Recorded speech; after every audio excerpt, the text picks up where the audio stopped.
Well, welcome. This is our third landlord workshop since February, I believe. Mm-hmm. And just wanted to welcome you. I'm John Schilling. I'm the fire chief. I'm also in charge of the rental inspection division. And we have Stephanie Sheets with Planning and Community Services Department, Kare Ray with the Public Safety Department and Code Enforcement, Captain Bobby Wright with the Fire Department Rental Inspections, and David Sturch with the Planning and Community Services Department will be here for answering questions also at the end. Tonight's workshop, we're going to have Stephanie talk about the rental ordinance occupancy changes and review of those. She'll progress into mandatory filing for existing registered rentals, which was the paperwork most of you have received. If you haven't, please talk to us before you leave. And then finally, the ins and outs of paving, and primarily on driveways on properties. After the 3 items that we'll go through, take about 30 minutes or so, then we'll open it up to questions and answers. First, pertaining specifically to the 3 topics that Stephanie's going to review. And then once we get through with those questions, then we'll open it up to other pertaining questions for the minimal rental code, the property maintenance and code enforcement issues, and if you have some further questions on zoning, we'll be able to answer those tonight also. So with that, I'll turn it over to Stephanie. Great. Well, thank you everybody for coming. It's nice to see everybody here, and hopefully we can give you some information that maybe you had some questions about, or be able to answer some questions. So I think with that, I'm going to get straight into talking a little bit about the rental ordinance changes. We still have questions from time to time, a fair amount of questions about what does the change of the ordinance mean for my property. So I'm going to go through a summary again of what that means, and I have a little bit of a informational sheet that I can hand out to you as well. But so we separate into different classes, first of all. So the one class here, this kind of gives you the overview, and then I will go into more detail on each class. So an existing registered rental, something that was registered prior to the moratorium being put in place, which was a year ago now, and that has since expired, so any rentals can come through. But those are considered the existing rentals that have been registered. They continue at 4 unrelated persons as the maximum occupancy permitted until sale or transfer of that property. A new rental, one that comes in after our ordinance changes in February, starts off at a guaranteed family or 2 unrelated persons. And then there's what we call the group rental process if you're looking to have more unrelated people living in that house. And I'll go through that a little bit later here. We also worked on changing and modernizing the family definition to kind of fit some of the styles that we have now in people living together. And then another major change that will be a component of this presentation is to talk about the requirement of hard surface for a driveway or parking areas and parking lots. So to talk about existing rentals, and our mark is always something that was registered prior to the moratorium, which had been put in place a year ago, and it was a 6-month moratorium. So something that was registered prior to that time, operating as a rental prior to that, can remain at the 4 unrelated persons until sale or transfer. At sale or transfer, then there is a review of what the occupancy level can be from that point going forward with the new owner. And so there are 2 criteria. One is that it could stay at 4 unrelated persons if these criteria are met. So if the lot width is equal to or greater than 70 feet, the lot area is equal to or greater than 8,000 square feet, that the street width is greater than or equal to 31 feet of pavement, and then the 4th item is if there are 4 off-street parking spaces. So the parking is there for the level of occupancy of the unit. The other thing that's been reviewed, if you can't meet those criteria to stay at 4, then you automatically move into the guarantee of having 3 unrelated persons. And again, these are for existing rentals that have been registered. And so if the lot and the property meet these conditions, the street is less than 31 feet of pavement, the lot width is less than 70 feet, the area is less than 8,000, and there are not enough parking spaces, and in fact there's parking restricted on the street, that's when it automatically reduces to 3 unrelated upon that sale or transfer. There is the option to appeal that automatic reduction, if you will, and that appeal goes through the Board of Housing Rental Appeals. And we can talk with you about that if you want to know how to file appeal. New rentals, like I said, start off with a family or 2 unrelated people being the guaranteed occupancy. From there, when we talk about having 3, 4, or maybe even 5 unrelated persons in the unit, then we go into what we call the group rental process, and that's a review based on the capacity of that property. And I'll give you, these are kind of the areas that are reviewed during that committee meeting. We put together a staff report reviewing the request and how each of these conditions may or may not be met. So we're looking at the International Property Maintenance Code and what it calls for in terms of occupancy level, size of room, size of the dining room and the kitchen, comparing it also with our ordinance requirements on those aspects. We're looking at the lot size, again, the width and the area being larger than the 70 feet wide or 8,000 square feet. Looking at the adequate, what's the parking situation like for that lot and for that level of occupancy? Will you be able to have 1 parking space per bedroom, which is our current requirement now for anything moving forward? If there's a parking lot, is there buffering around it?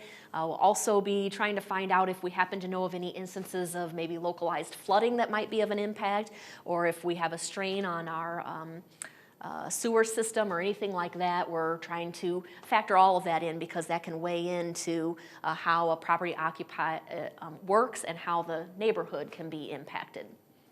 And then we are also looking at the compliance record for the landlord if they have owned other properties.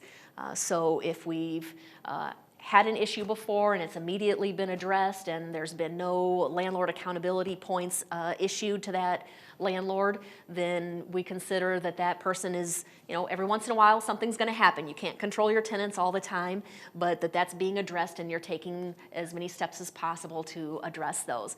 But if we have multiple instances of citations that have happened or issues are not being adequately addressed, or if we've found that there was an over-occupancy issue at the property, that's going to factor into the decision about what the occupancy level should be on a new rental.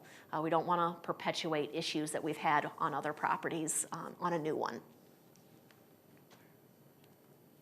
The family definition has been revised, and now this is kind of basically the wording. It's a little bit more involved than this, but it's a single person or groups described as follows: any number of related persons, 2 unrelated persons and their dependent children. So that's one of the modernization parts of it, where we're recognizing it could be 2 divorcees that each have their own kids that are living together. So we are trying to reflect that those types of living situations and arrangements are something that we want to provide for. And then not more than 5 persons who are granted a group rental. And I talked about that group rental when you want to have more than a family or 2 unrelated.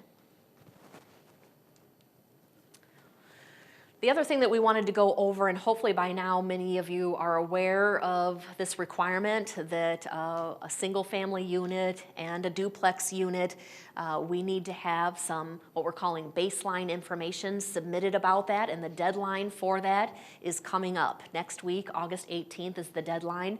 We've received a lot of those forms, but if you have not submitted yours yet, you need to get that in, and we have forms here tonight if you want to take one with you.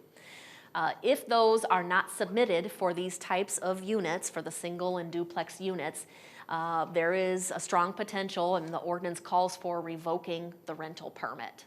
So we want that baseline information in on the rentals. We have tried to reach out in a variety of ways. When the ordinance was passed in February, we sent a letter to all of our rental properties to the mailing address that we had on record in our rental files. So if somebody sold a property or purchased one and did not notify us of the change, then it's possible they may not have received the letter and maybe not even the postcard that we sent out in late July. But we did try a couple other ways, so hopefully if you didn't hear about it through a direct mailing, maybe you heard about it in a previous workshop or saw it in a currents article or something like that. Kari is going to talk just a little bit about some common issues as we're upon move-in time here, and wants to talk through a little bit about how those are handled and what happens. Good evening. I'm just going to talk a little bit. The kids are back next week, and I'm sure all of your tenants are moving in and out. We've already talked about piles at the curb, the appropriate ways to take care of those in our previous workshops. But loud parties are our number one problem from officer standpoints at the beginning of the year. So I just want to talk a little bit, as you guys know, according to landlord accountability, they're worth 5 points if they are referred through code enforcement against the landlord accountability, as well as the parties themselves. What we're trying to do is have our first shift officers go by those houses that we've been called to for loud parties, make sure that they're cleaned up the next day so that we don't have the lingering beer cans and cups and everything throughout the neighborhoods. So we ask for your help in monitoring those. Outdoor furniture, the indoor furniture, that couches and futons, whatever they might put on their front porches, we tend to have a lot of problems with at the beginning of school years. So if you see those, we ask that you take care of them. I believe there are maybe 3 points with the landlord accountability. And then lastly, as we kick off the school year, the over-occupancy. We talked in February about over-occupancies. That's a $585 citation that we can write to both the students and the landlords if we can show that you guys are aware of the situation.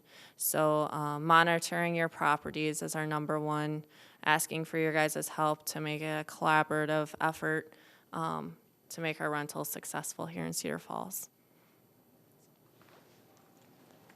Okay. We'll move on to the last area that we wanted to talk about this evening is to talk a little bit about the paving requirements. So another change to the ordinance, the rental ordinance that was passed in February, was the requirement that driveways, parking areas, and parking lots need to be paved.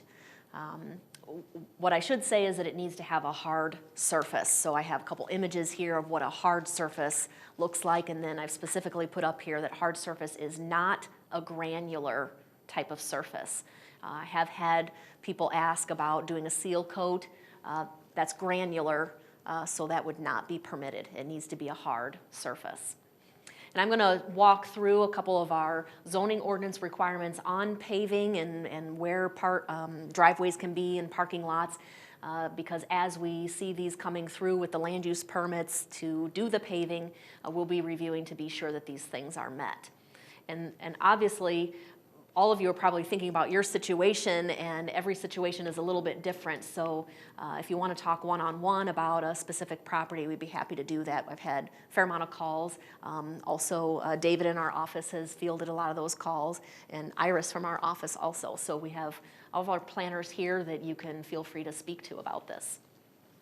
We also do have a handout, so a lot of the things that I'm going to cover here are in a little trifold brochure that we have about driveways, and then we also have one on parking lots. So you feel free to take any of those if you would like, so that you don't have to be scratching down a lot of notes if you don't want to. So a driveway now has a definition. We did not really have a definition in place, and the purpose of a driveway is to provide for some parking, but primarily for access to the property, access to the garage or to a parking area or parking lot that's on that site. So that's what we'll be looking for. Also, the size of that driveway should be proportional to what it serves. So if you have a one-car garage, then that's the width of the driveway as well. It needs to be 3 feet from the property line, and that has actually been a regulation that's been in place before any of these changes. So we'll be continuing to review for that. And then we recognize, like I said, there are a variety of situations, and from time to time we have somebody who wants to do a circle driveway, and we have provisions for that as well. Now, some expansions to driveways that are permitted. We added language here that actually was not in our ordinance prior to this. So these are expansions of what our regulations used to be. So we have this concept that we call flare out, which is an expansion beyond the driveway that can accommodate one more vehicle. And there are some requirements that go with that, and I'm going to zoom in on this picture in just a little bit. But that flare out needs to meet the required side yard setback for what the structure would have to meet. So typically in a residential zoning district in the R1 or the R2 districts, the setback for your structure is 10% of your lot width, and that's what that expanded flare out would have to meet, that 10% as well. The flare out would need to be located to the side rather than in front of the house. We don't want it to look like there's a parking lot in front of the house. There are some maximum dimensions because, again, this is intended to provide for one vehicle, not to create a parking lot on the property.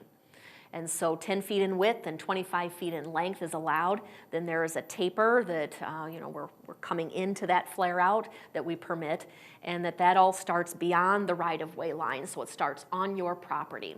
And so now I'm going to zoom in on that flare out concept again and show you what I mean by the taper, and then also the other image that popped up here was if you're behind the house, then that the flare out could be on the opposite side because it's less visible than being in front of the house.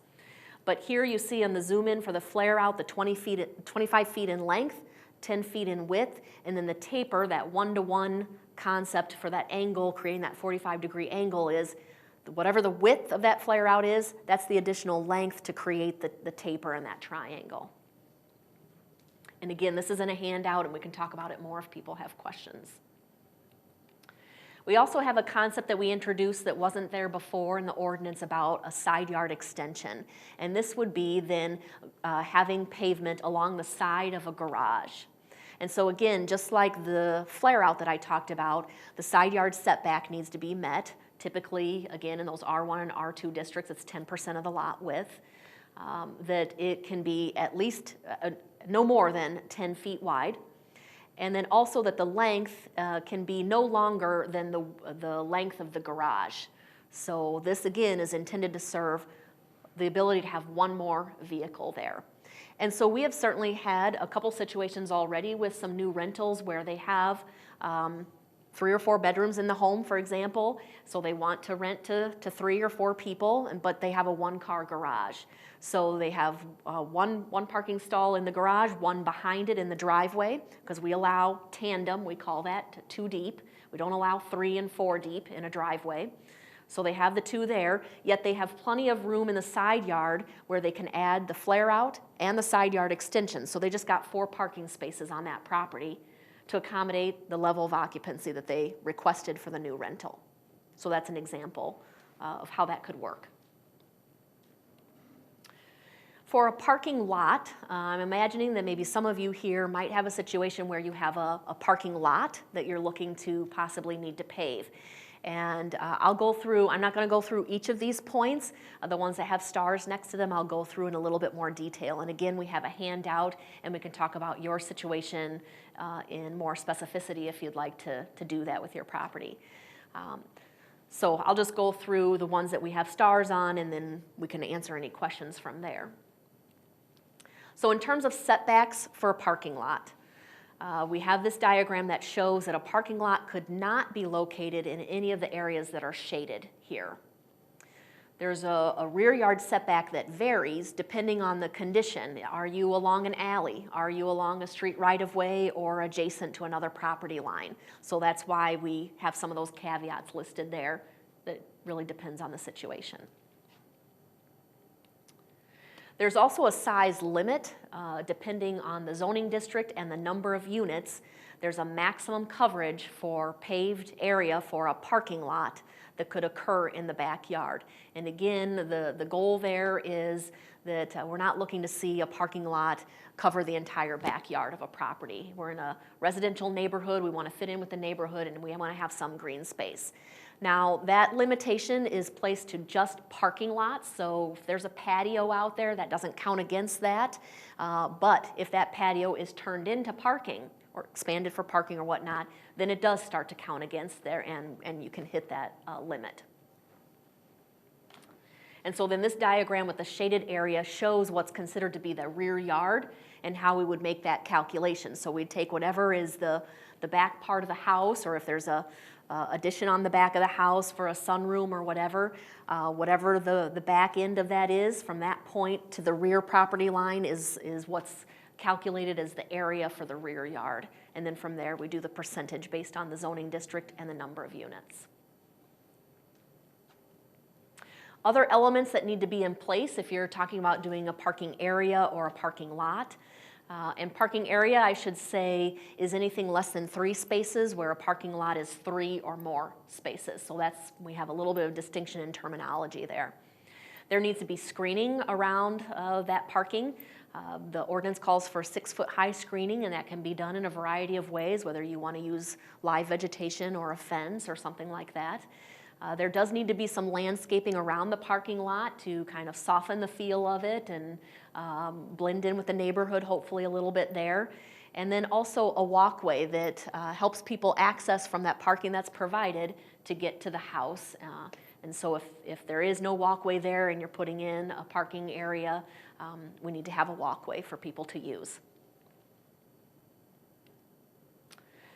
The process would be then that a land use permit is required. So before you start your paving project, you need to sketch it out on this land use permit, and we have copies here tonight if you would like that.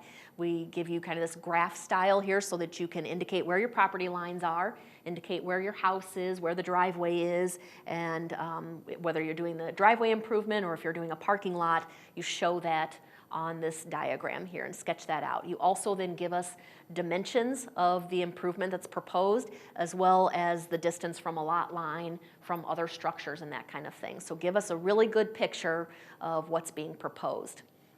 It's also possible that if you are doing work in the right-of-way outside of your property, that you could need to get a right-of-way permit as well.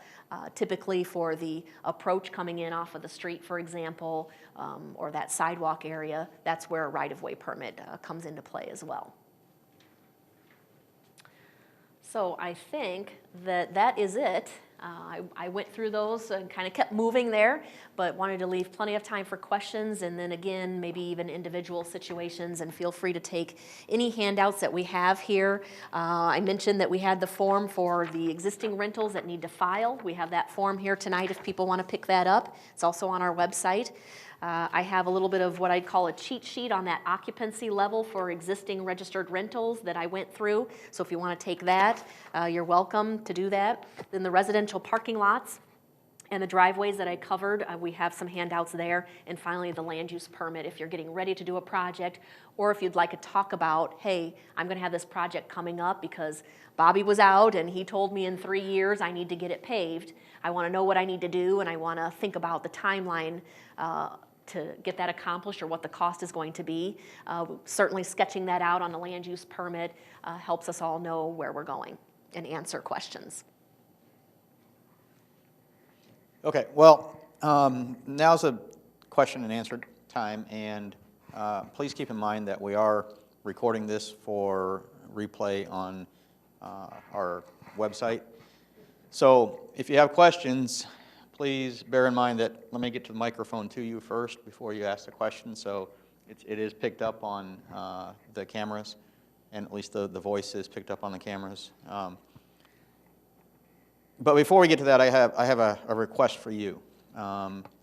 Once school gets started, I'm going to put in a request to speak to the student government, and we're going to try to determine another workshop for the students, and try to communicate with them common problems that we run into, not only from the city's perspective, but what I'm asking you is from a landlord perspective.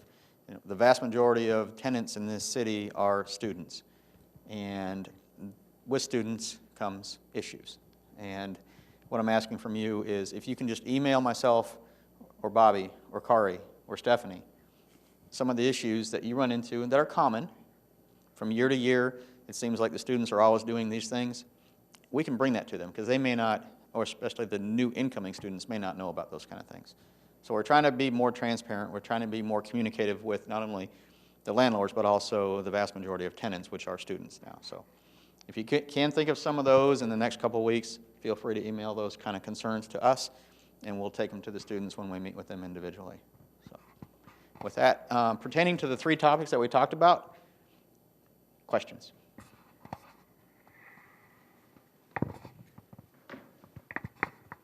Thanks, Chief. I have a question, a hypothetical situation with the area that the city has that's in the city limits, and you have a single-family residence that a man and woman live in and rented, and it's way back on the lot, say a 50-foot driveway, and it's gravel. Okay, so you rent that.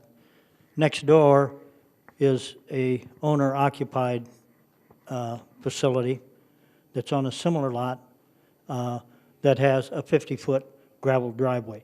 Does that owner have to gravel or pave his driveway also, existing now? Or is it just the rental property that has to cement their driveway? The short answer is the rental property needs to be paved. Now, we have recognized some situations. We have some rentals in ag zoning that have fairly lengthy driveways, and we've looked at those and said, you know what, that may not be appropriate. So we may need to look at that situation and think about what's appropriate. You're talking about an ag situation, Right. about in the city. Well, we have some ag zone properties in city limits, so that's what I'm citing. If it's not zoned agricultural, the owner does not have to pave a gravel driveway, but if the rental property has the same driveway right next door and it's gravel, that has to be painted. That's correct.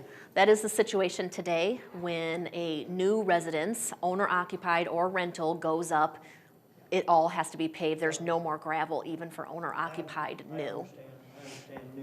I'm Yep. talking about existing. Yep, you're correct. So, and another question is, if you have rental property and the access to the garage that you provide is on a gravel alley, who paves that? Well, as we went through the adoption of the ordinance, we did talk about how the city is going to be stepping up and paving the alleys. And there are quite a few alleys to be done, so that's going to be a work in progress for probably 15 to 20 years. But last year, the city paved, 1 or 2 alleys, I believe. This year, we're doing a couple more, so we are gradually doing that. At this point, we're focusing in the places where we can get grant funds related to water quality, and we're going to use those as much as we can, so and get as many alleys done as we can. Thank you. I saw a figure up on the screen. If you've got a parking area for 3 cars on an alley, was there a footage dimension up there that parking could only go so many feet, like 9 foot wide or 10 foot wide to that alley, or can the whole 30 foot be paved to the alley? I have the image up. Let's see if this is the one maybe that you were referring to, kind of that one. Okay, so that just shows a situation of 3 parking spaces back there in a residential zoning district. A residential parking space is 8 feet wide and 18 feet long. So that we would expect at a minimum, that's the dimension that's paved, and then however many spaces you have. Beyond that, then what needs to be kept in mind for the question of could it go the whole width of the lot? Well, it needs to be 5 feet in from the side property lines, and then we run into we do have the maximum limit of parking lot coverage in the rear yard. That may or may not become an impact. Other questions pertaining to the 3 topics that were presented tonight?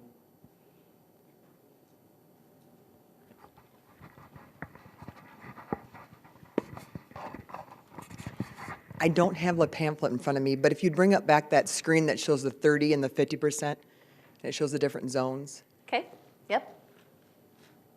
Yes, that's it. On the very left where the blue is listed, on the bottom it says R2, R3, R4, RP, MP. But I'm noticing it's missing the one footnote behind the R3, R4, RP, MP, where it says that it only pertains to single-family homes and duplexes. Is that something we'd want to probably get out to Good let point. people know? Yes, good point. That way, it's not really those multiplexes or Exactly. This is really meant to apply to the kind of the single unit or the duplex unit where we have a neighborhood here, not in the complex type of situations like you've noted, Jeanette. So thank you. Good note. Okay, other questions for the three topics?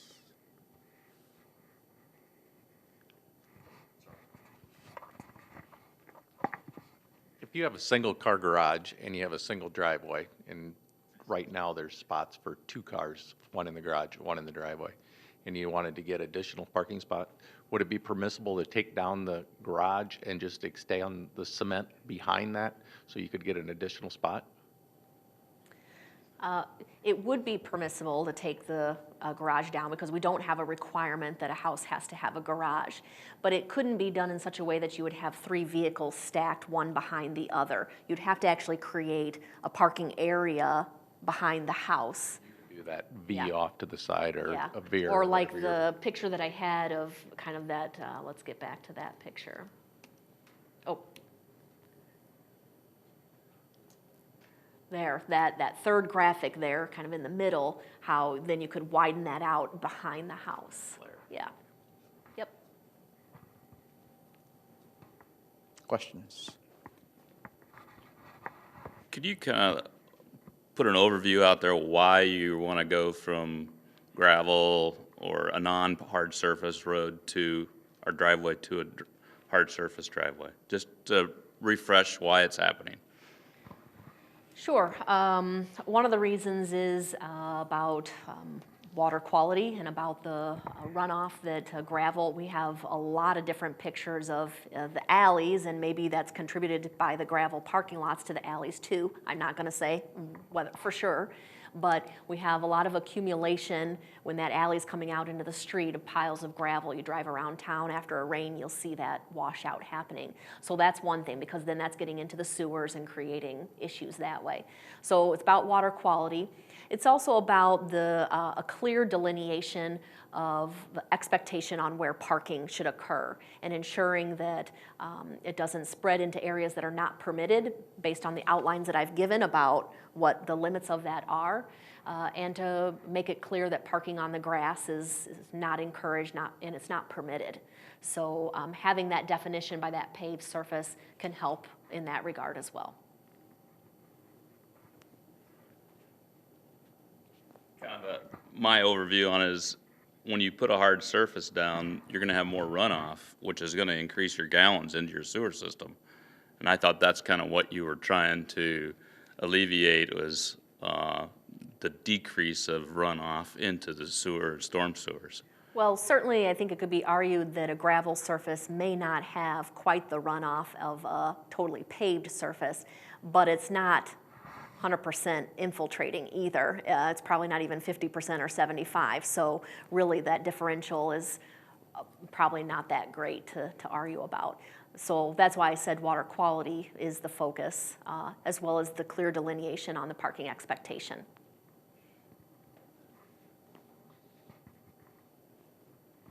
Any other additional questions on those three topics? Could you run through this existing rental status form for us, please?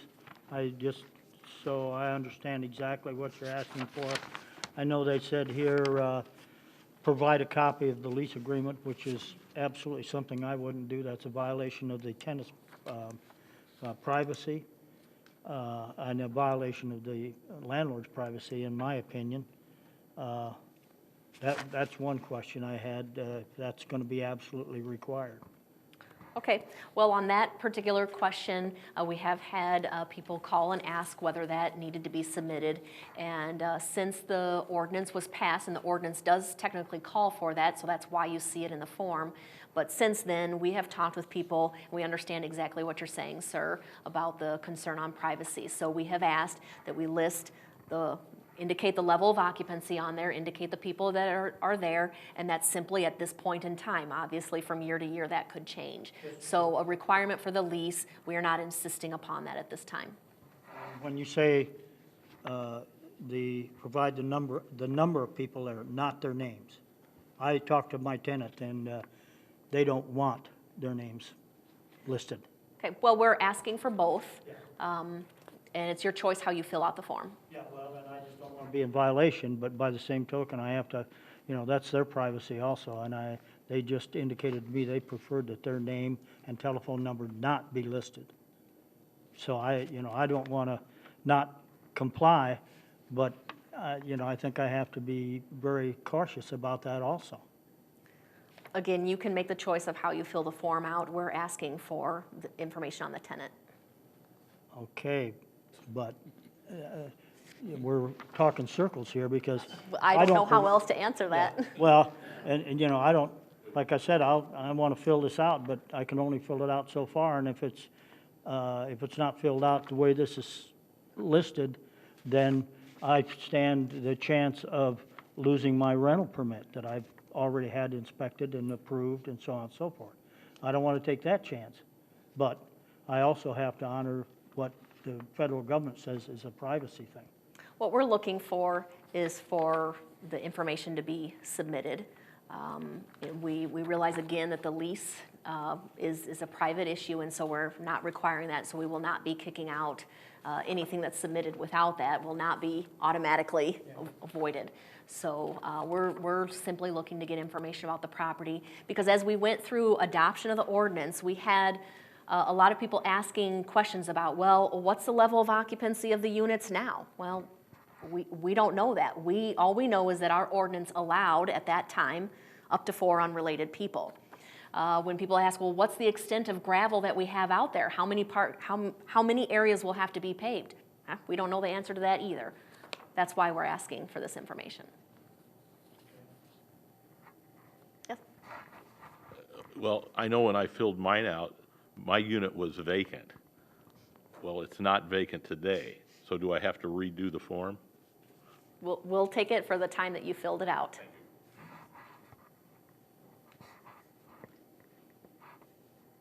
Other questions? What about brick Oh, driveways? let's get the microphone to you. What if you have brick driveways? Are you gonna go around town and got brick sidewalks, brick driveways, and are they gonna have to replace those? No, if they are in good condition, that is a hard surface. So the picture that I had up here does show an option for using brick. It even shows an option of where, you used to see more of these driveways. I grew up in a house that had really just the pads for the tires going, and there was grass in the middle. So there are any variety of options that hopefully could not be a huge cost factor when people have mentioned that concern. We can look at other options, but it cannot be granular.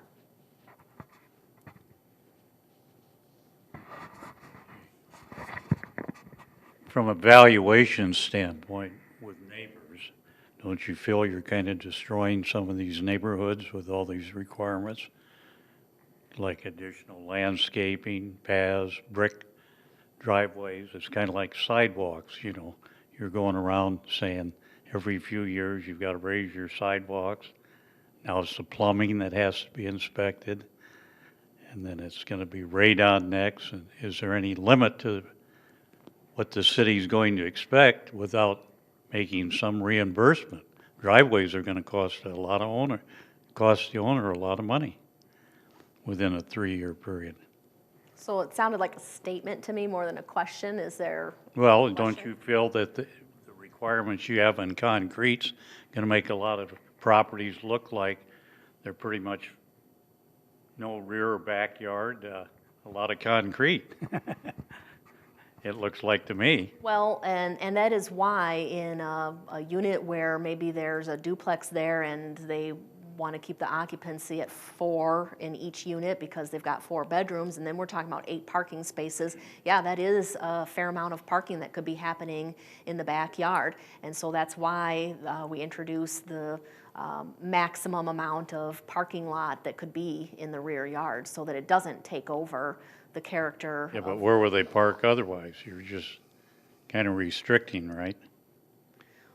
I mean, let's say I have some properties that we built over the years and developed the areas where there's driveways, but where you're going to put additional parking. If they're duplexes, 2 bedrooms, you have single driveways, rock. So I think one important point that I think you're bringing out that I did not cover is that if it's an existing rental, prior to the changes in our zoning ordinance about parking amounts, which happened in March, they were only, any unit, rental or not, was required to have 2 parking spaces. So the trigger to pave now won't be the trigger of, okay, now you have to have 1 per bedroom. It's going to be about paving the parking that you had in place. Yeah, but say it's a long driveway, 50 feet, are you gonna have to extend the driveway? If you could speak into the microphone. How long does each parking space have to be in your driveway then? For a Well- car, in other words, you stack one car in front of the others like a lot of them do now in all the rentals. Well, and that's why I stated before that tandem parking is the maximum that's permitted. So 1 car behind the other, whether it's 2 in the driveway or 1 in a garage and 1 behind that, that's the maximum stacking for a driveway. Beyond that, we're getting into parking lot and things like that. And a length of a stall for residential purposes is 18 feet. So you only have room for 2 cars then? Most As houses- an example. Yeah, most houses in our R1 and R2 are probably set back 25 to 30 feet, so. Well, that's changed over the years, but that's probably true.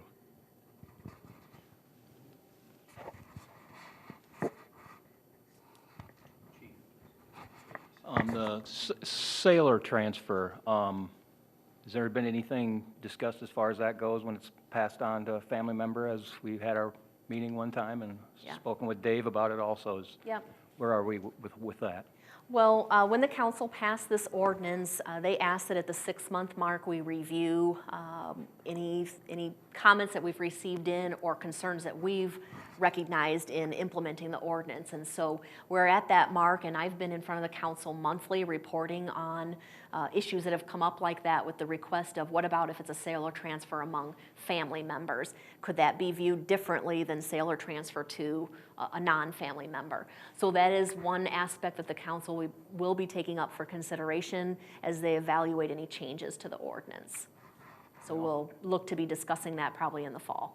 And you were asking Chief about, some input on this. I guess one thing that I would say is that with you and Officer Wright is that get that head of that UNI function there, get them there.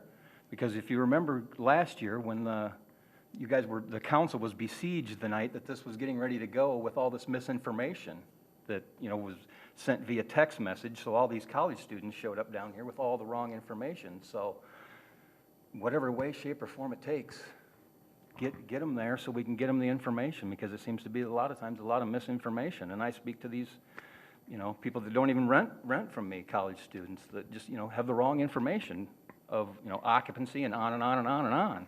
So. Okay. It is our intent to not only have the students, but also faculty and staff members from the university attend that workshop also, because they have, the university itself have rental properties other than the dormitories, so. Yes, sir. Question that comes up.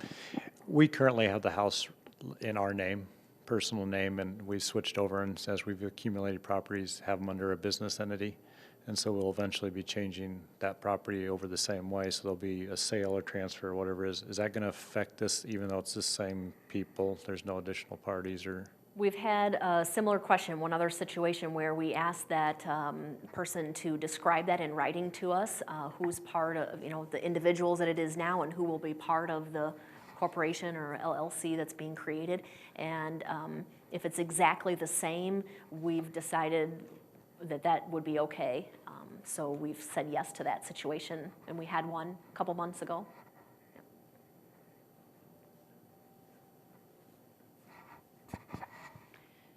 I got a question regarding what you were calling the stacked parking.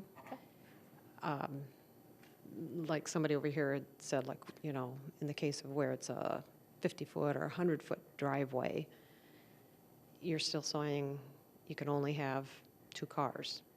Yes. And is that same standard going to be enforced upon just owner-occupied? Yes. they'll only be able to have 2 vehicles in their driveway? 2 deep, yes. So what will it be, like a citation? What's going through my mind is, my kids are all adults, have left home, but back when they were, at home, 2 in high school with cars, me having a car, we would have 3 vehicles in our driveway. We didn't happen to even live in Cedar Falls, but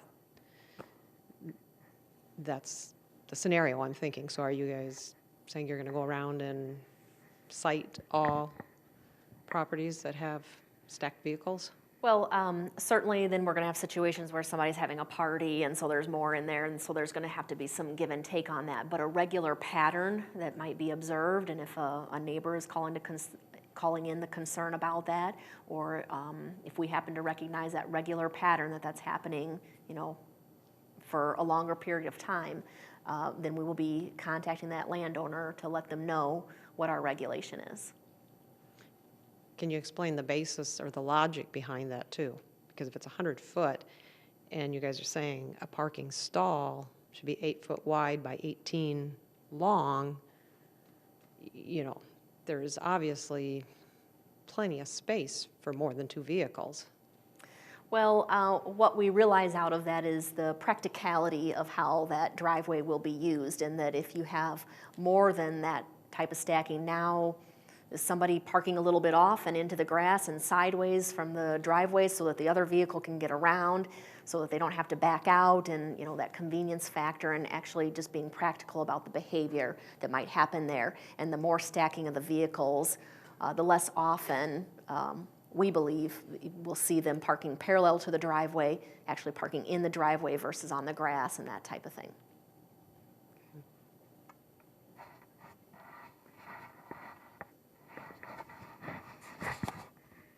I have a question on parking in the back. And if you have a single home with a single car garage and you want to put the parking in the back, but you're looking ahead for resale, and let's say you want to put a detached double, leave it open for the next owners. So you run a driveway up to where that detached double would be connected to the single. So then you use that so that you're making good use of the parking lot in the back. But it's also for resale. It fits in with design of maybe the next owner who wants to put a double garage. Is there any thought given to that way it would be double wide but stackable? Maybe let me see if I understand. I'll pull up that image.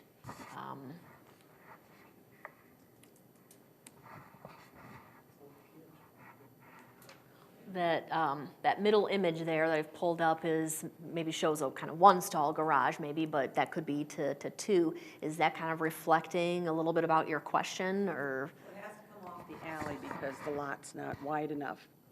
With the single car garage, it's not wide enough to go around the side of the garage to extend it, so you'd be coming off the driveway. But if you wanted to add a couple spots and you have to bring a walk path up, then it makes sense for future use. If you want to put a double garage there, if you buy the home and you have kids, or you want to expand and have a double, that you put it straight down into the alley, but you come up behind the garage to end up with a triple in the future. So you pour what would qualify for a driveway coming up to an approach to a double garage. Oh, okay. So that's the process. Instead of going across the back of it, you come directly straight up in the width of a double driveway for the garage. So I put this image up that showed the parking area in the back, and let's see. So let's say, I think your example is you pare that down to maybe 2 spaces, thinking that if in the future a garage is constructed, that's the driveway up to the garage. We might have to extend it up, the rectangle up, so that you've got enough spaces. Let's say you wanted to have extra parking. If you're going to do it, you're going to maybe have 4. Oh, So sure. you're just going to run it along the lot line where you typically would think in the future might be a double garage by the house, then you're coming up the back of the house. So double the length of this, basically. Yeah, yes. Mm-hmm. Yes, so there are a variety of scenarios that are acceptable. Mm-hmm. Okay. Other questions?